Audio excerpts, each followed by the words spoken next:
அவர் நமக்கு என்னவெல்லாம் நன்மை செய்திருக்கிறார் என்று எடுத்து சொல்லும் பொழுது, அப்போ ஜனங்க அவருடைய அன்பிற்காகவே ஓடி வருவாங்க. அவங்க ஓடி வந்து கர்த்தரை தேட தேட தேட கர்த்தர் அவங்க வாழ்க்கையில கிரியை செய்ய ஆரம்பிப்பார். அப்போ பரலோக ராஜ்யத்துக்குள்ள அவங்க பிரவேசிக்க என்னென்னலாம் செய்யணும்னு ஆவியானவர் அவர்களை வழிநடத்துவார். 14ஆம் வசனம். மாயக்காரராகிய வேத பாரகரே, பரிசேயரே, உங்களுக்கு ஐயோ!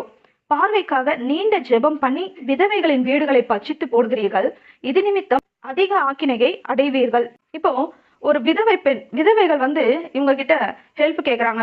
ஐயா, எங்களுக்கு வந்து என் கணவர் இல்ல, என் வாழ்க்கையில எவ்வளவு கஷ்டமா இருக்கு, நீங்க கொஞ்சம் வந்து எனக்கு ஜெபம் பண்ணுங்க அப்படின்னு சொன்னா, இவங்க அவங்க வீட்டுக்கு போறதுக்கு முன்னாடி, நான் உங்க வீட்டுக்கு வரேன், ஜெபம் பண்றேன், ஆனா எனக்கு வந்து இவ்வளவு காணிக்க தரணும், இத்தனை பேர் நாங்க வருவோம், இவ்வளவு பேர் வந்து ஜெபம் பண்ணாதான் உன்னோட கஷ்டம் எல்லாம் தீரும், இவ்வளவு பேருக்கு நீ காணிக்க தரணும், இவ்வளவு பேருக்கு நீ சாப்பாடு அரேஞ்ச் பண்ணணும், நீ மட்டும் இல்ல உன் பக்கத்துல இருக்கிறவங்க எல்லாம் நீ கூப்பிட்டு சமைச்சு செஞ்சு வை, கடன் வாங்கியாவது செய். அவ ஏற்கனவே கடன்ல இருக்கா, கஷ்டத்துல இருக்கா, கண்ணீர்ல இருக்கா, கவலையில இருக்கா.